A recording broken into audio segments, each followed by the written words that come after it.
Por favor, grave. Sim, Sr. Wilson.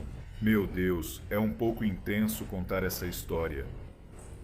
Senhoras e senhores do júri, qual é o valor de uma vida humana? Para pais enlutados que perderam um filho de 14 anos em atos de violência sem sentido? Uma vida humana não tem preço. Mas em 28 de maio de 2023, Rick Shaw, o réu neste caso, determinou que a vida de Cyrus Carmack Belton valia menos do que 4 garrafas de água.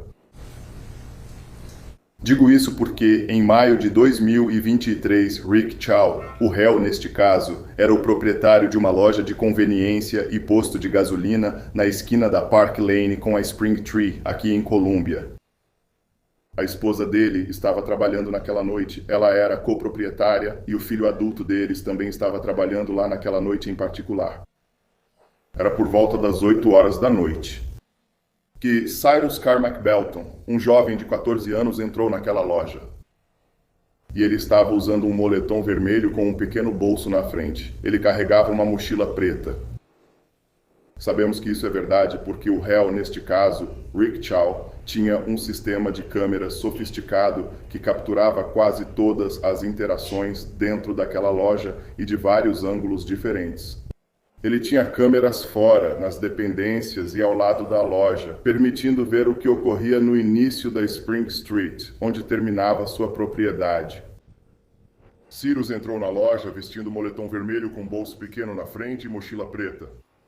E ele entra e imediatamente a coproprietária, Alice Shaw, pede que ele tire a mochila.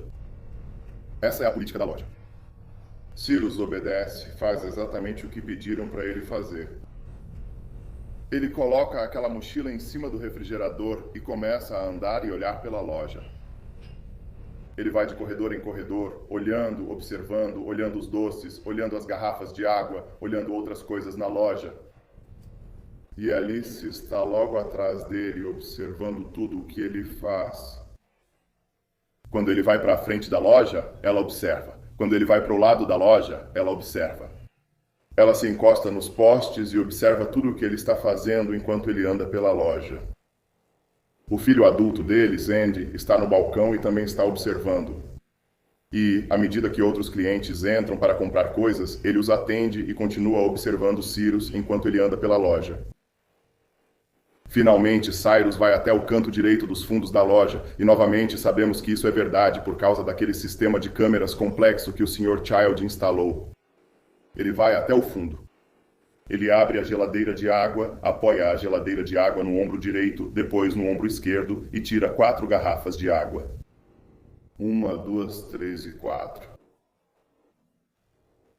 E depois de um segundo, ele faz uma pausa e metodicamente coloca as 4 garrafas de água de volta na geladeira de água. 1, 2, 3 e 4. Ele fecha o refrigerador e começa a caminhar de volta para a frente da loja.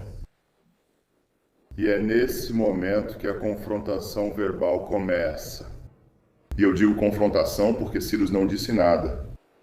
A coproprietária da loja, Alice Shaw, perguntou se ele precisava de ajuda e, por fim, o acusou de roubar água. Mandou ele esvaziar os bolsos. O filho adulto, Andy, que estava assistindo, disse a mesma coisa. Você pegou mais, devolva a água pra gente. Cyrus disse, eu não peguei nada, eu não peguei nada. Eu não peguei nada. E eles continuaram a atacá-lo verbalmente, acusando-o de roubar água. Curiosamente, se você olhar para aquele sistema de câmeras sofisticado, Cyrus está dizendo a verdade. Ele não pegou nada daquela loja naquele dia.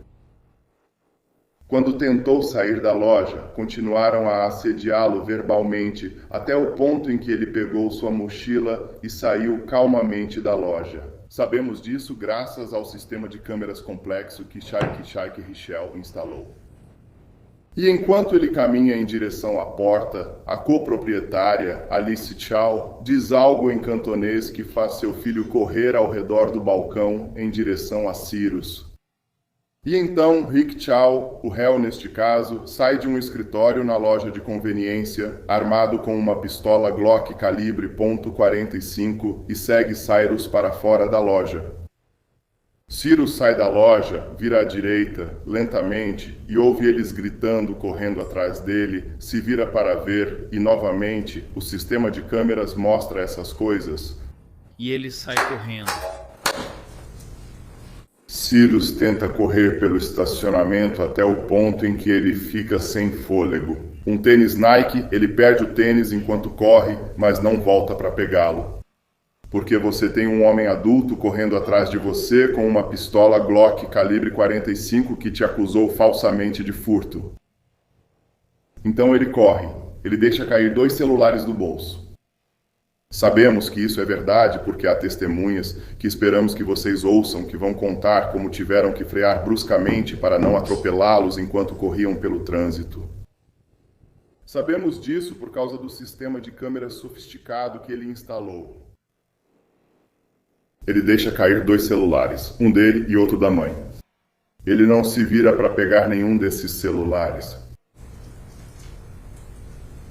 Continua correndo, cai de cara, levanta correndo de novo, cai de novo, machuca a canela, deixa a mochila cair, continua correndo. No total, Chaik Shaik Rickshaw e seu filho perseguiram Cyrus Carmack Belton por mais de 130 jardas fora de sua propriedade até uma rua pública em Columbia, Carolina do Sul. E, eventualmente, depois que Cyrus caiu algumas vezes, Chaik Shaik Rickshaw disparou o tiro fatal que tirou sua vida. Pessoal, 130 jardas é um campo de futebol americano. Não. Na verdade, é de uma trave a outra de um campo de futebol americano, mais 10 jardas. Senhoras e senhores do júri, eu sou Byron Gibson, o promotor do 5º Circuito Judicial. E eu, junto com Dale Scott, Stephanie Taylor e Weston Leifer, representamos o estado da Carolina do Sul. Então, pelos próximos minutos, vou apresentar uma visão geral do que este caso envolve, qual é a nossa posição neste caso e o que acreditamos que podemos provar.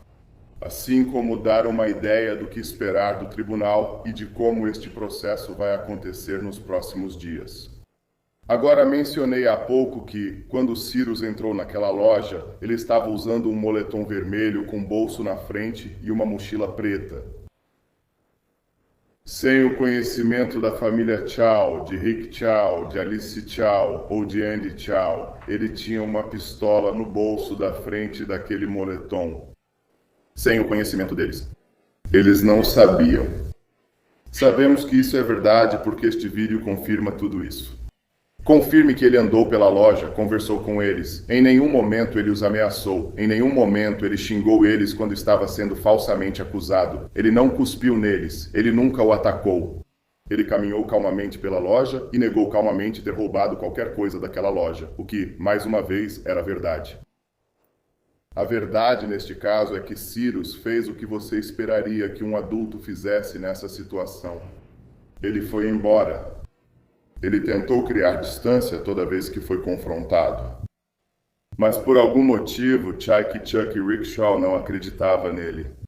Ele não conseguia acreditar nele, mesmo com evidências de que não levou nada da loja. As evidências vão mostrar isso. Depois que eles o perseguiram para fora da loja, derrubando celulares e correndo pela Springtree Road, depois que ele tropeçou em uma guia, caiu e deixou cair sua mochila. Acreditamos que a arma caiu desse bolso.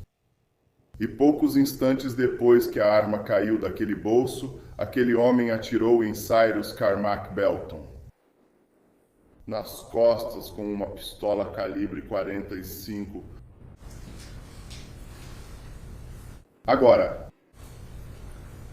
acreditamos que as evidências mostrarão que pouco depois, paramédicos e outros chegaram ao local. Chaik Chuck Rickshaw tentou dizer: "Ei, eu estava defendendo meu filho." Mas o interessante desse processo é que você vai ter uma oportunidade, ao final desse caso, depois de ouvir todas as evidências desse depoente aqui, de avaliar o que você aprendeu e o que você ouviu. Você vai ter a chance de avaliar isso.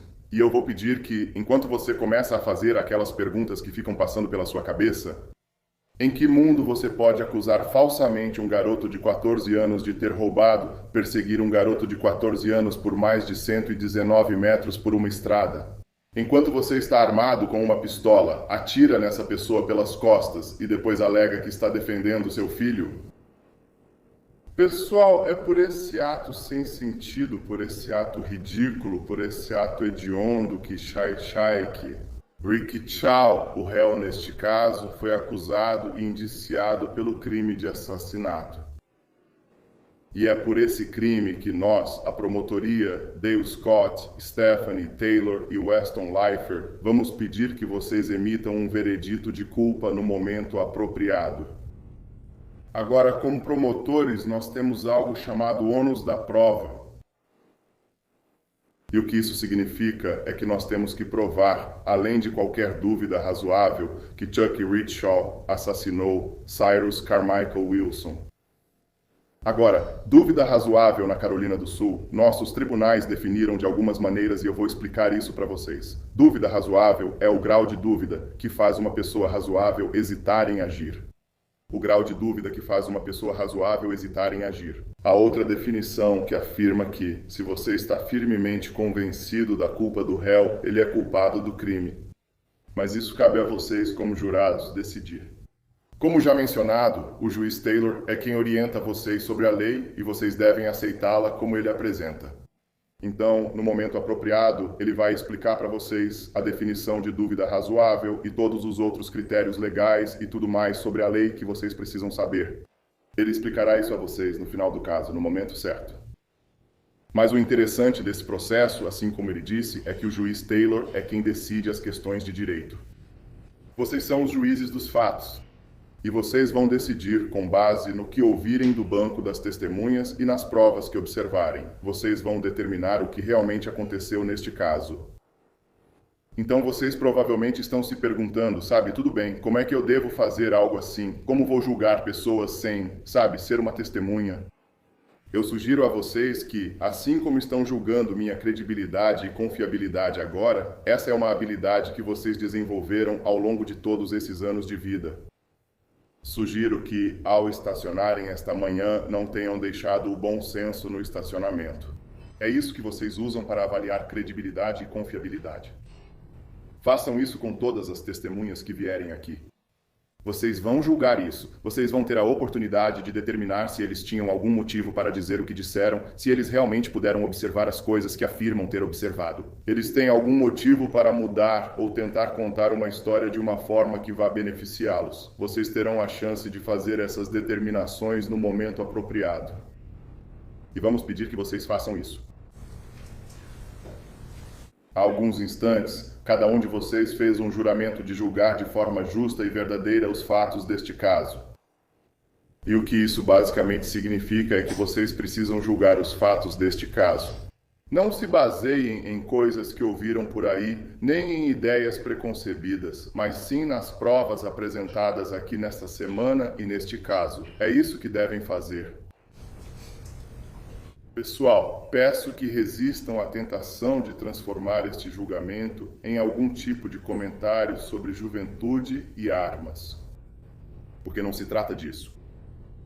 É sobre um homem adulto que acusou falsamente um garoto de 14 anos de ter furtado, o perseguiu pela rua armado com uma pistola, atirou nas costas dele e depois alegou que estava defendendo seu filho. É disso que se trata este caso, e no final das contas, são essas as decisões que vocês terão que tomar ao final deste caso. Agora, eu espero que vocês vão ouvir vários tipos diferentes de testemunhas esta semana. Algumas serão testemunhas leigas, apenas pessoas que por acaso estavam dirigindo pela Spring Street Road naquele dia. Pessoas que viram o que aconteceu, pessoas que assistiram Charles perseguir Cyrus atravessando a rua, atirar e matá-lo. Esperamos que elas tenham pontos de vista diferentes, vendo as coisas de maneiras distintas, mas vocês terão a oportunidade de ouvi-las e avaliar o que elas viram. Vocês ouvirão policiais, socorristas e pessoas que presenciaram e falaram com testemunhas logo após o ocorrido. Algumas imagens de câmeras corporais, ou seja, as câmeras que eles usam enquanto estão conversando. Vocês verão algumas dessas imagens. Absorva essas informações. Vocês também terão a oportunidade de ouvir alguns especialistas. E o juiz vai explicar para vocês o que são especialistas, o que é o depoimento de um especialista e como vocês devem avaliar esse tipo de depoimento. Mais uma vez, sigam a lei conforme ele apresentar para vocês e considerem a lei vinda dos especialistas.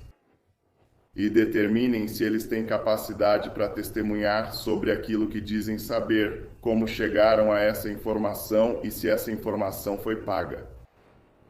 Façam essas perguntas a si mesmos no momento apropriado. Agora, pessoal, vocês vão ouvir sobre 3 tipos de evidência. Então, para encerrar isso aqui, não quero que vocês se cansem de mim tão cedo na semana. Vão ser 3 tipos de evidência que vocês vão ouvir. Uma é prova direta. A segunda é prova circunstancial. A terceira são fatos acordados entre as partes. Prova direta é aquela que pode ser vista, tocada, sentida ou até cheirada. Prova circunstancial é aquela que se infere com base em vários fatos. Tudo bem? Evidência que pode ser inferida a partir de vários fatos. Por exemplo, aqui na Carolina do Sul deve estar entre 27 e 32 graus com 100% de umidade. Se você sair aqui na hora do almoço e ver neve lá fora, está fazendo menos 11 graus lá fora. Você vê pingentes de gelo pendurados nos postes e em todo esse tipo de coisa. Você vê um limpa-neve passando por aqui. Você vê pegadas de pinguim ou talvez um urso polar tenha passado por aqui. Você fica nessa sala sem janelas o dia todo. Mas você pode deduzir que há neve porque vê todas as evidências de neve. Isso é uma prova circunstancial. Ela é tão válida quanto uma prova direta, se vocês, o júri, determinarem que acreditam que foi isso que aconteceu. Prova direta, prova circunstancial e, por fim, estipulações. Estipulações são acordos entre a nossa mesa, da acusação, e aquela mesa, da equipe de defesa. Existem estipulações. Isso significa que temos um acordo de que um determinado fato existe. E se tivermos esse acordo e avisarmos ao juiz que esse acordo existe, então o juiz terá a oportunidade de explicar para vocês que esse não é um fato sobre o qual vocês precisam discutir ou até mesmo debater, porque nós concordamos que isso é a verdade. Então, prova direta, prova circunstancial e estipulações são os 3 tipos de provas que vamos abordar. E quando for a hora, vocês poderão analisar os fatos do caso. E com as provas, vocês vão comparar isso com as evidências e dar um veredito que reflita a verdade neste caso. Agora, meu último pedido a vocês é este. Há um filósofo do século XI chamado Omar Khayyam. E uma coisa que ele escreveu naquela época foi: o dedo que se move escreve, e tendo escrito, segue adiante. Nem sua piedade, nem inteligência o farão voltar para apagar meia linha. Nem todas as suas lágrimas conseguirão apagar uma só palavra disso. Agora, eu sei que vocês estão me olhando tipo, por que esse cara está citando uma filosofia do século XI?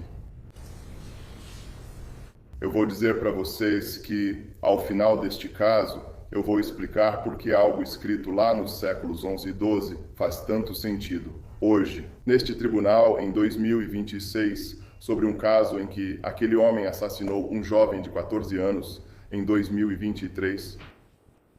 Então, pessoal, lembrem-se do que conversamos. Perguntem-se uma última coisa.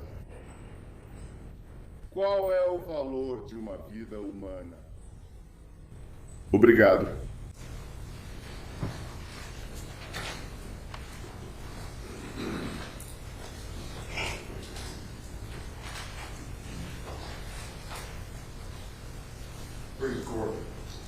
Sim, senhor. Só o chão. O que é?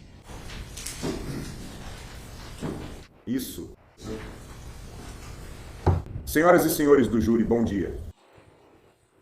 Oi, meu nome é Jack Swarling. Nós nos conhecemos rapidamente ontem, quando estávamos fazendo a seleção do júri. E é minha função neste momento prosseguir e apresentar a declaração de abertura da defesa. E eu agradeço por vocês estarem aqui. Obrigado por estarem aqui. E espero que vocês considerem essa experiência interessante para conhecer melhor o sistema judiciário de vocês. Sabe, nós passamos... Deixe-me voltar um pouco. Meu bom amigo, o promotor, acabou de fazer uma declaração de abertura excelente. Mas a única coisa que eu não ouvi E a única coisa que eu não acredito que vocês ouvirão durante o decorrer deste julgamento é o porquê. Um garoto de 14 anos estaria ilegalmente portando uma pistola semiautomática. Andando pelas ruas com essa pistola, com um laser acoplado a essa pistola. Um laser para garantir uma melhor precisão quando você disparar a arma. Uma pistola semiautomática que estava carregada, o carregador estava municiado e havia uma bala na câmara. Ela estava ilegalmente em posse desse jovem. Ele entrou ilegalmente na loja porque havia uma placa avisando que era ilegal entrar na loja com uma arma.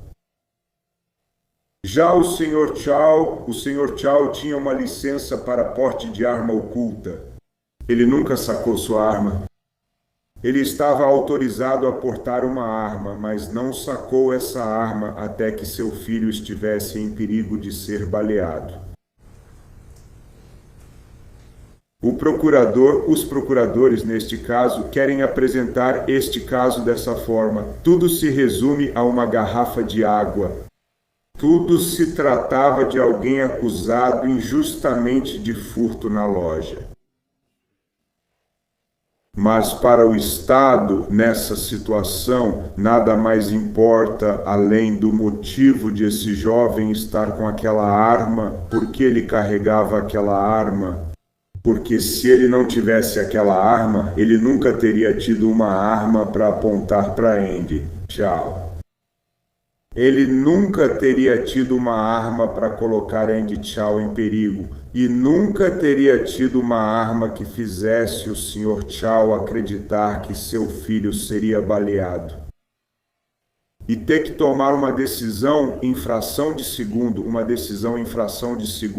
sobre se deveria ou não atirar com aquela arma e proteger seu filho. Vão surgir muitas perguntas neste caso, muitas coisas que vocês vão ter que resolver. Mas eu quero explicar por que esse caso está sendo apresentado da forma que o Estado está fazendo, porque eles não querem explicar. Por que aquele jovem estava com uma pistola semiautomática carregada com uma bala na câmara e um laser, entrando na loja, andando pelas ruas? Eles não querem explicar porque sabe por quê? Eles não conseguem.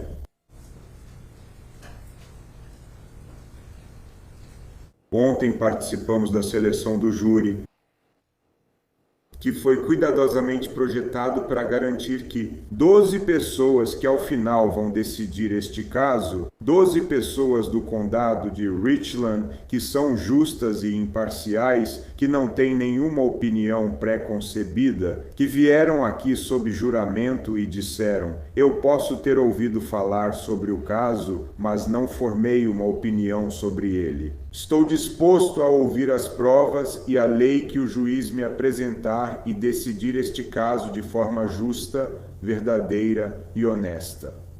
Passamos por um processo de seleção do júri, onde, como você deve se lembrar, o juiz dispensou vários jurados por um motivo ou outro para garantir que tivéssemos um júri justo e imparcial. O Estado dispensou testemunhas porque os advogados de ambos os lados têm o direito de fazer recusas de jurados, inclusive recusas peremptórias. Eles têm objeções que podemos exercer diante de nós por qualquer motivo que seja. No entanto, o que importa é que tanto o juiz quanto o Estado e a defesa acreditam nisso. Agora temos 12, 13, 14, 15 jurados que são os jurados mais justos e imparciais que podem julgar este caso e decidir se Rick Chow é culpado de homicídio, independentemente de ele ter ou não a intenção de matar esse jovem, e ele fez isso com maldade, um coração maligno, uma mente perversa. Isso é maldade. O juiz vai explicar o significado para vocês. E vocês terão que decidir se o Estado provou ou não esse caso, além de qualquer dúvida razoável. Então estamos satisfeitos, estamos contentes por termos o melhor. Jurados que poderiam ter vindo do condado de Richland para decidir este caso e temos fé em vocês. Rick Chow se declarou não culpado desta acusação. Isso impõe ao Estado o dever de provar a culpa, além de qualquer dúvida razoável. Agora eu só quero abordar algumas questões legais, alguns princípios legais com vocês. Uma delas é que enquanto ele está sentado ali agora e durante todo o curso deste julgamento, do começo ao fim, ele é presumido inocente. Isso não é apenas uma ficção legal. Isso não é só algo que você ouve na TV, em Law and Order ou em algum outro desses grandes programas policiais ou sobre a polícia na televisão. A presunção de inocência é a base do nosso sistema judicial. Todo acusado de um crime é presumido inocente, a menos e até que o Estado prove a culpa, além de qualquer dúvida razoável. Essa presunção de inocência é tão forte, segundo a nossa lei, que vocês devem considerar e presumir o Sr. Chow inocente, a menos e até que, ao final do caso, depois que vocês ouvirem todas as provas, depois que ouvirem as instruções do juiz sobre a lei, vocês vão para a sala do júri. E 12 de vocês concordam unanimemente que o Estado provou a culpa além de qualquer dúvida razoável. A presunção de inocência permanece durante todo o julgamento. Agora você pode dizer, bem, isso vai ser meio difícil, mas essa é a nossa lei. É isso que nos diferencia de todos na Terra. O Estado deve provar a culpa além de dúvida razoável. E até que vocês entrem na sala do júri e decidam que o Estado cumpriu com seu ônus da prova, ele é presumido inocente. Agora, prova além de dúvida razoável não significa simplesmente qualquer dúvida. Mas vocês têm que provar o caso além de qualquer dúvida razoável. Em outras palavras, eu acredito ou eu acho, talvez, qualquer uma dessas palavras, isso não é suficiente para condenar alguém. Tem que ser além de qualquer dúvida razoável. Não é suficiente dizer. Sabe, eu acho que o Estado cumpriu com o seu ônus da prova. Eu acho que o Estado provou a culpa. Quero dizer, não é o bastante. Está além de qualquer dúvida razoável. E a dúvida razoável pode vir das provas ou da falta de provas. De qualquer forma, vocês são os que determinam se o Estado cumpriu ou não com o seu ônus da prova, provando o caso além de qualquer dúvida razoável. Vocês são os que aplicam a presunção de inocência. Não o juiz, não os advogados, não as partes, mas vocês. O Estado também tem o ônus de refutar a legítima defesa. E este é um aspecto ou uma questão colateral à legítima defesa, se alguém tem ou não o direito de exercer a legítima defesa e tirar a vida de outro ser humano. A legítima defesa é provavelmente o princípio mais antigo da humanidade. Desde os primórdios, você tem o direito de se defender. Você não precisa esperar alguém ir lá e atirar em você, te matar ou te esfaquear, não importa o que seja. É elementar, é fundamental que uma pessoa tenha o direito de agir em legítima defesa, nos termos da lei, de se defender. Isso também se aplica à defesa de terceiros. O mesmo princípio. Você tem o direito de defender outras pessoas em uma situação semelhante. Por exemplo, seu filho, que é exatamente o que temos aqui. Porque se o Estado não provar além de qualquer dúvida razoável que Rick Chow não agiu em legítima defesa ou em defesa de terceiros, então eles falham. Eles não conseguiram provar o caso. Nenhum réu tem o ônus de provar nada no processo. Então, o Estado tem que provar a culpa além de qualquer dúvida razoável e eles têm que refutar a legítima defesa ou a defesa de terceiros além de qualquer dúvida razoável. E nós sabemos que vocês vão exigir deles esse ônus da prova e manter o nosso sistema do jeito que ele foi projetado para ser. que um júri fica entre o Estado ou o governo federal e os cidadãos de um condado ou de uma região e decide os casos de forma justa e imparcial, e que nenhuma pessoa jamais seja chamada a responder por um crime quando o Estado não cumpriu com seu ônus da prova. O juiz vai explicar para vocês qual é a definição de assassinato. Eu disse que é malícia premeditada. Esse é o padrão da Carolina do Sul. Assassinato envolve malícia e premeditação ao matar alguém. Esse coração maligno, uma mente perversa. O crime de assassinato também exige, como o juiz vai dizer a vocês, uma intenção criminosa. É necessário ter intenção criminosa para ser culpado de um crime. Você precisava ter a intenção de cometer o crime, e o juiz vai explicar isso para vocês ao final do caso também. Não entrarei em detalhes, só quero passar esses princípios para que entendam do que falamos. Legítima defesa, defesa de terceiros. Havia uma crença razoável ou um perigo iminente?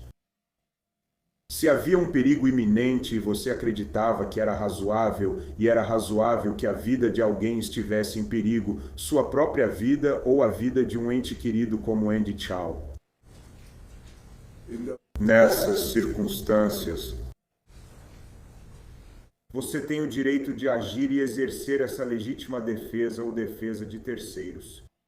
E o juiz vai explicar para vocês, como acabei de dizer, que cabe ao Estado refutar isso. Vocês vão ouvir provas sobre isso. Vocês vão ouvir em detalhes exatamente o que aconteceu naquela rua e o que aconteceu quando Rick Chow foi lá e disparou o tiro.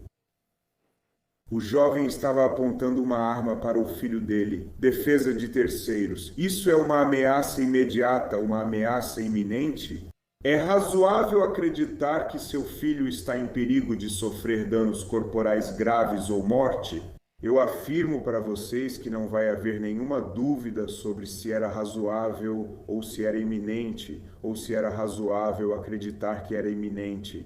Agora, pela lei, desde o início dos tempos, você tem permissão para tirar. Infelizmente, ninguém está dizendo que todo mundo está feliz com isso. Mas, infelizmente, há ocasiões na vida humana em que alguém precisa exercer esse direito de legítima defesa ou defesa de terceiros, e uma vida é tirada. É triste, é trágico, não há dúvida quanto a isso. Meus sentimentos à família, eles sofreram uma perda tremenda. E eu não quero que você pense nem por um minuto que estamos tratando isso com leveza. Foi uma situação terrível que aconteceu, e aquele jovem não está mais entre nós. Mas existem questões legais diante de vocês que precisam ser decididas antes de qualquer determinação sobre culpa. E nós afirmamos, eu afirmo para vocês agora, que o Estado não irá e não pode cumprir com o seu ônus da prova. Provar a culpa, além de qualquer dúvida razoável, provar assassinato, dolo premeditado, além de qualquer dúvida razoável, intenção criminosa, além de qualquer dúvida razoável, ou refutar a defesa de terceiros, como o juiz irá explicar para vocês. Como decidem isso? Vocês ouvirão as provas. Vocês vão ouvir do juiz a explicação da lei e vão tomar sua decisão com base nessas provas que ouvirem e na lei que o juiz apresentar ao final do caso. Não existe curso nem aula sobre como determinar isso. Mas vou te dizer uma coisa, a dúvida razoável é algo que você usa e exerce todos os dias quando toma decisões importantes na sua vida. Devo ir para aquela escola, devo comprar aquele carro, devo comprar aquela casa, eu preciso disso, eu preciso daquilo. Você pesa os fatores, tanto os prós quanto os contras. E não importa quais sejam os prós e contras, você ainda tem o direito de seguir em frente e fazer aquela compra, ou ir para aquela escola, ou fazer aquela viagem, mesmo que tudo indique que não seja a coisa certa a se fazer. Mas quando você entra em um tribunal, é completamente diferente. Porque se você tiver uma dúvida razoável, se as coisas simplesmente não fizerem sentido, se não bater, se uma coisa após a outra não fizer sentido e não chegar a uma decisão conclusiva de que o Estado provou a culpa além de qualquer dúvida razoável, você não pode ignorar isso. O juramento que você acabou de fazer exige que você considere alguém não culpado. Ou não comprovado é outra maneira de ver isso, não comprovado além de qualquer dúvida razoável. Eu afirmo a vocês que ao final deste caso, novamente ouvindo a lei e as provas ou a falta de provas, vocês chegarão a essa decisão: que o Estado não cumpriu com seu ônus da prova ao provar o caso ou ao refutar a legítima defesa ou a defesa de terceiros. Vocês analisam as provas, ouvem as testemunhas, elas são consistentes? Eles contaram a mesma história, tudo o que viram, tudo o que fizeram é consistente do começo ao fim. Não só é consistente com o que eles disseram, mas também com o que outras pessoas disseram. E não só consistente com o que outras pessoas disseram, mas também é consistente com as evidências físicas que você conhece, que você vê e que são apresentadas a você no tribunal. Você analisa o motivo, o interesse, o viés e o preconceito para decidir se deve ou não acreditar em uma testemunha ou na credibilidade das testemunhas. Vocês são as pessoas que decidem a credibilidade das testemunhas.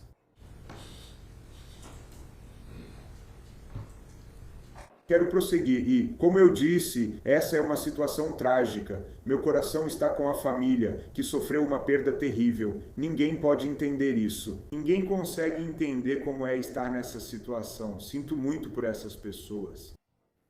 E eu sinto muito pelo jovem que perdeu a vida. Mas também se trata da família Chow. Rick Chow e sua esposa Alice Chow. Rick nasceu em Hong Kong, Alice nasceu na Malásia. Eles vieram para cá ainda jovens como estudantes. Eles foram para a Universidade da Louisiana. Rick Chow e Alice Chow se tornaram cidadãos dos Estados Unidos, tão orgulhosos de serem cidadãos americanos quanto qualquer um. Eles se casaram, tiveram 2 filhos, Andy e Kenny. Ambos foram para a Universidade da Carolina do Sul. Alice era CPA, obteve a certificação e a licença de CPA. Rick Chow era professor na Universidade Estadual da Carolina do Sul. Por vários anos na área de ciência da computação. Essas são pessoas motivadas, cheias de energia, pessoas que queriam perseguir o sonho americano e conseguiram. Em algum momento, eles quiseram seguir em frente e ter um negócio próprio, e foi assim que acabaram comprando a loja que está em questão hoje. Ficaram com ela por cerca de 10 ou 12 anos, compraram. É um posto de gasolina Shell. Eles compraram e administraram a loja. Rick Chow queria seguir em frente e abrir um negócio. Então, por 10, 12 anos, eles administraram aquele negócio.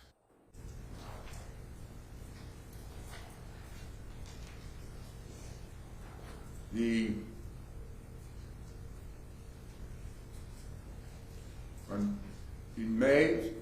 como o promotor já explicou para vocês, na situação que está diante de vocês hoje, um jovem, Carmack Belton, entrou na loja deles.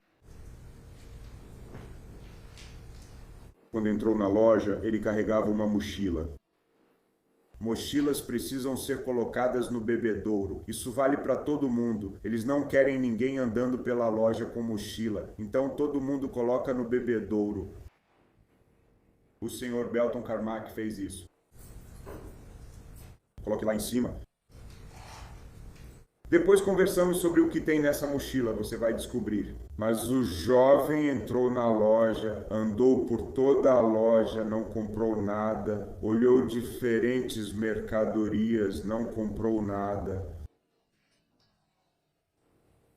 Foi até o bebedouro, estranhamente tirou 4 garrafas, uma de cada vez, e de forma estranha colocou-as de volta, uma de cada vez. parecendo nervoso, com as mãos nos bolsos, olhando para trás para Andy Chow, olhando para trás para Alice Chow, que estava no chão naquele momento. Ambos estavam na loja e pareciam nervosos.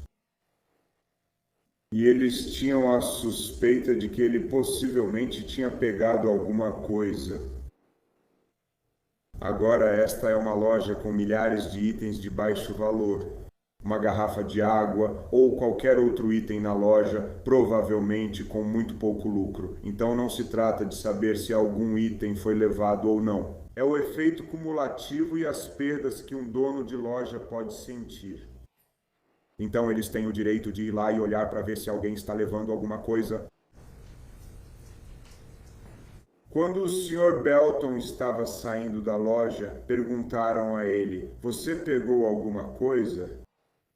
Ele colocou as mãos nos bolsos, virou-os para fora e mostrou que estavam vazios. "Não. Parece que eu estou com alguma coisa." Ele foi questionado novamente e, nesse momento, foi até o bebedouro, pegou a mochila e então saiu da loja. Não houve confronto físico.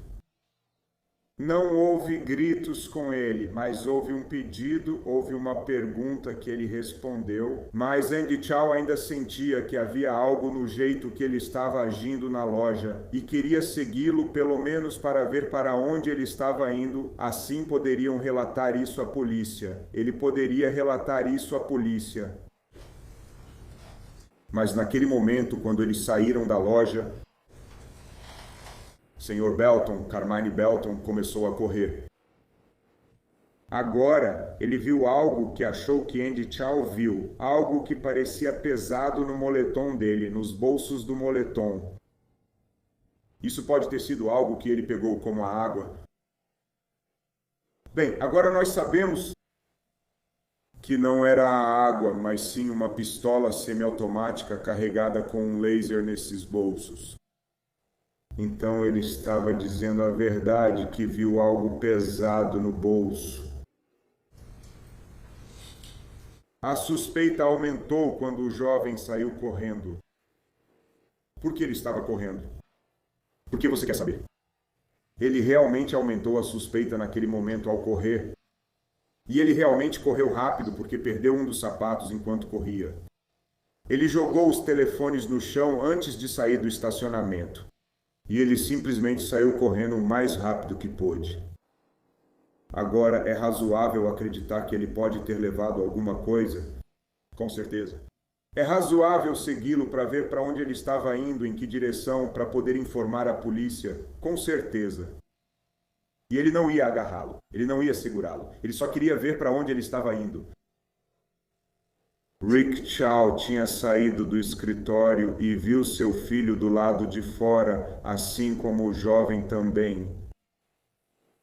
E ele viu os dois saírem correndo.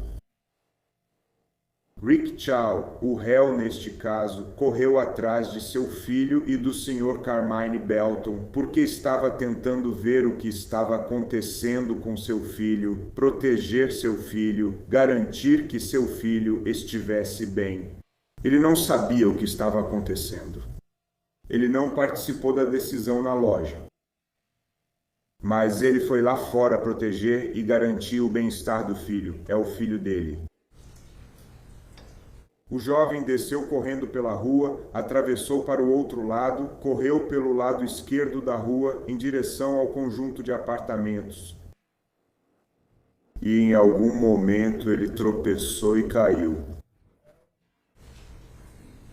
Sr. Chow estava atrás dele, Andy estava em algum lugar e você vai ouvir o testemunho sobre isso em algum lugar naquela área da rua. E na verdade o jovem machucou a perna e cortou a perna.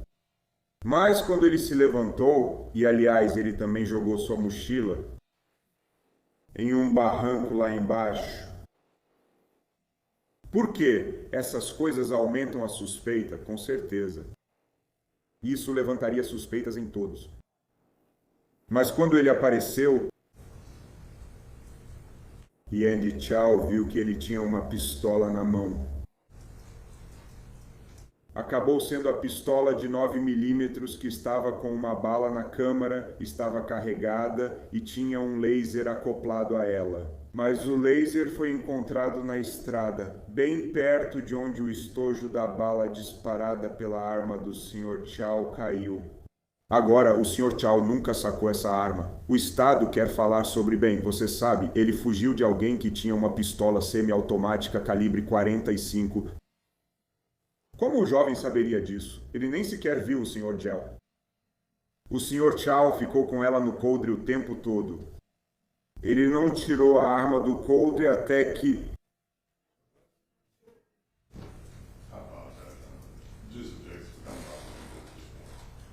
Tudo bem, indeferido. Pode continuar, Sr. Warren. Ele não sacou a arma até que seu filho lhe disse que o jovem estava armado. O jovem, Andy, ele também é um jovem, quando viu a arma, começou a recuar assim, com as mãos para cima, recuando para a rua. Sr. Belton apontou a arma para Andy Chow. O Sr. Chow disse para ele, largue isso. Ele largou? Andy gritou, ele está com uma arma. Ele está parado na estrada. Sr. Chow está se aproximando, agora ele saca sua arma.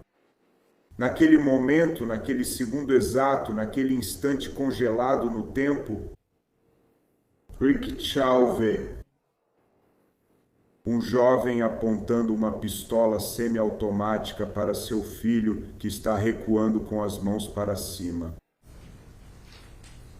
E Rick Chow dispara sua arma para proteger seu filho. Afirmamos para vocês que isso foi razoável.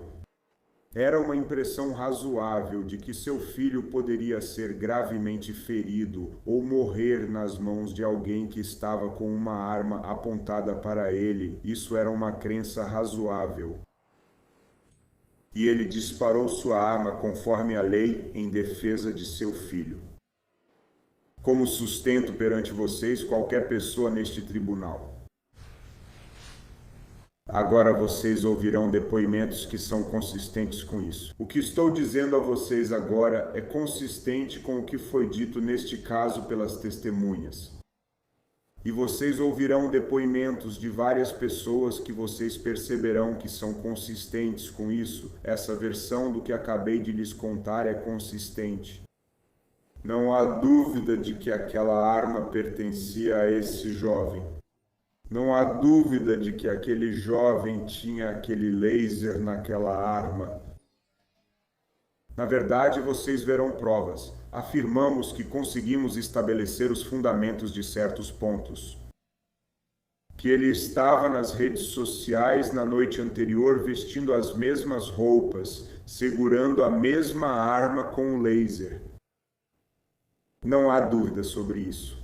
Você ficará satisfeito ao final deste caso sobre a direção em que todos estavam, onde cada um estava posicionado e a direção onde o Sr. Chow estava quando disparou a arma, onde o filho dele estava e onde o Sr. Carmack Belton estava. Tudo isso eu afirmo a vocês será consistente. Senhor. Chow não sentiu nenhuma alegria no que aconteceu. Foi um caos. A adrenalina está a 1000. Você consegue imaginar no que está pensando quando precisa ir lá e fazer isso? Tomar essa atitude e, antes de tudo, ver seu filho com uma arma apontada para ele por um garoto de 14 anos e então ter que disparar a arma para proteger seu filho. O que estava passando pela cabeça dele, o que estava passando pelo coração dele, o que estava passando pela mente dele, não era algo que ele fez porque queria. Ele fez isso porque estava tentando proteger o filho dele. Mas o Estado não fala sobre a arma. O Estado não oferece nenhuma explicação ou justificativa sobre por que aquele jovem sacou aquela arma e estava andando com ela pelas ruas de Columbia, Carolina do Sul. Sr. Shaw não simplesmente fugiu naquele momento. Ele prestou socorro. Ele ficou ali mesmo no local. Ele iniciou as compressões torácicas. Você ouvirá isso. O jovem estava regurgitando. Coisas terríveis, cena terrível. Ele estava se abaixando, limpando a boca dele e fazendo respiração boca a boca nele. Você vai ouvir isso. Este é um homem que agiu com malícia. Este é um homem que agiu com intenção criminosa. Eu afirmo que não. Este é um homem que ficou profundamente abalado com o que aconteceu, a ponto de fazer algumas coisas que eu me pergunto quantas pessoas fariam exatamente o que ele fez para tentar salvar esse jovem. E então outras pessoas chegaram. Mas Rick Chow ficou lá, fez compressões torácicas, tirou o vômito da boca dele com a própria boca para que o jovem pudesse continuar respirando. E então outras pessoas mais qualificadas puderam ir até lá e tentar ajudar o jovem. Infelizmente ele morreu. Infelizmente. Rick Chow ficou por ali. Permaneceu no local. Ele estava lá quando a polícia chegou, contou à polícia o que aconteceu, deu uma breve descrição. Não foi um interrogatório, não foi uma entrevista. Não foi o que eu chamaria de uma entrevista completa feita pela polícia.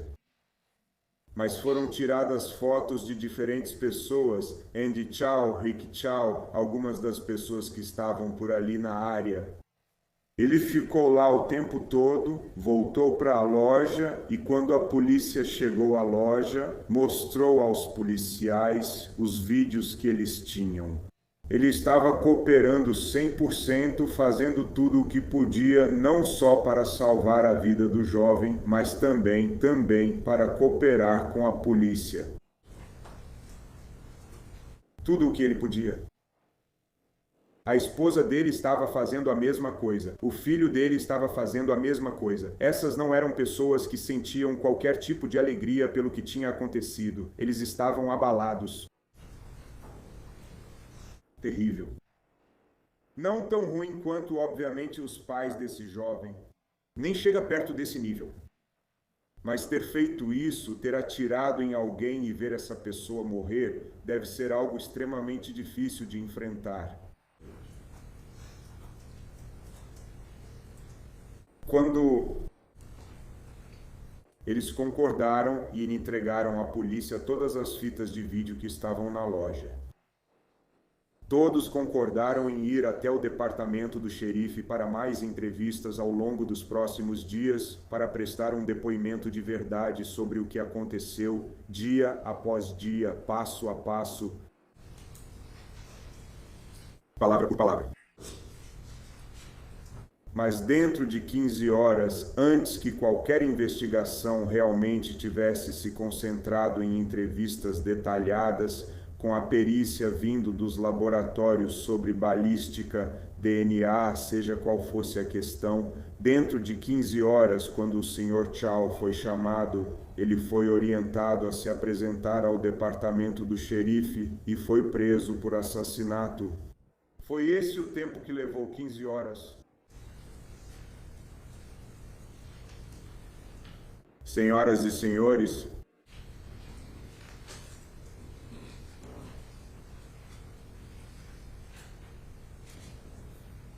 eu digo isso a vocês novamente.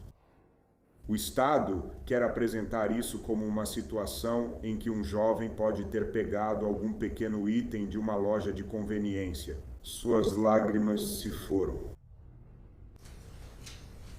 Perseguido.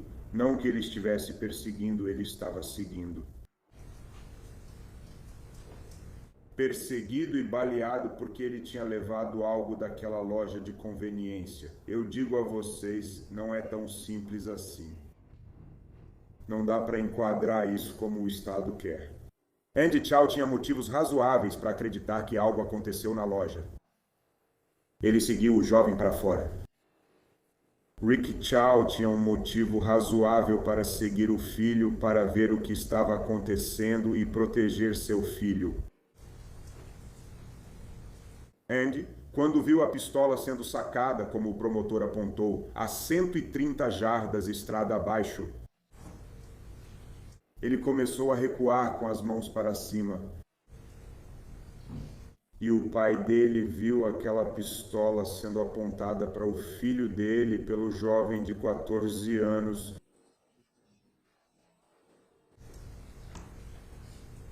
Ele teve que tomar uma decisão em fração de segundo para decidir se defendia ou não, se atirava ou não para proteger seu filho, sua pistola. O que ele deveria ter feito? Porque é isso que o Estado está tentando fazer, julgando depois dos fatos. É disso que se trata agora. Apresento isso a vocês, vou me sentar em seguida e agradeço por ouvirem. Há 3 perguntas neste caso. Elas não estão em nenhuma ordem específica. Mas o que o garoto de 14 anos fazia? Caminhava por Colômbia com uma arma semiautomática de 9 milímetros em sua mochila, ou, quero dizer, desculpe, em seu moletom, com uma bala na câmara. Possuindo ilegalmente essa arma, entrando ilegalmente em uma loja que proibia a entrada de pessoas com armas. Outra pergunta é: qualquer pessoa razoável acreditaria que seu filho estava em perigo iminente de morte ou de sofrer danos corporais graves a ponto de precisar exercer o direito à legítima defesa? E o que qualquer pessoa razoável faria? Essa é a terceira pergunta. O que qualquer pessoa razoável faria nas mesmas circunstâncias? Atirar ou não atirar? Todos precisarão pensar sobre isso. Sr. Shaw mandou ele largar a arma. Ele não largou. Sr. Shaw estava com a arma no coldre. Ele só puxou a arma quando viu ou quando o filho dele disse que ele estava armado. De novo, ele tomou essa decisão em fração de segundo. Foi dentro de casa. Isso nem se encaixa na definição do que é homicídio na Carolina do Sul. Com dolo protegendo o filho. Sem intenção criminosa. Disparou um tiro, ficou lá, tentou prestar socorro, primeiros socorros para salvar a vida e cooperou com as autoridades. Stevens permaneceu no local. Concordou em participar de mais entrevistas. Ben foi preso em menos de 15 horas. Decisão rápida. Vou me sentar agora, obrigado por me ouvir.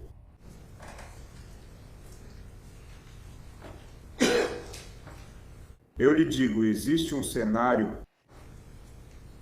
ainda mais assustador do que um homem andando pelas ruas de Colômbia com uma pistola semiautomática, bala na câmara, andando pela cidade com um laser na arma dele. Há um cenário mais perigoso e assustador que esse. É um garoto de 14 anos andando pela cidade com uma pistola semiautomática carregada, com um laser na arma dele. Quão assustador é isso? Um garoto de 14 anos não tem a educação, o treinamento, a experiência para tomar boas decisões com bom senso. Isso é mais assustador do que qualquer pessoa na mesma situação. E foi isso que Rick Chow e Andy Chow enfrentaram naquele dia. Eu desafio o Estado neste momento a apresentar alguma justificativa ou racionalização para isso. Esse jovem possuía ilegalmente uma pistola semiautomática com laser e entrou em uma loja com ela.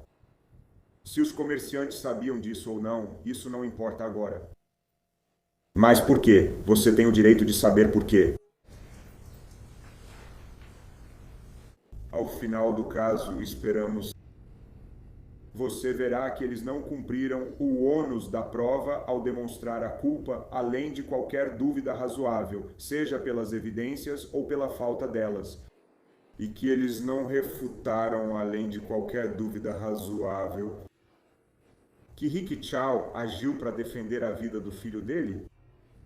E foi razoável porque havia um perigo iminente de morte ou de dano corporal grave para o filho dele, ou ele acreditava razoavelmente nisso? Obrigado. Obrigado, senhor presidente. Muito bem, senhoras e senhores. Já estamos aqui há mais de 1 hora.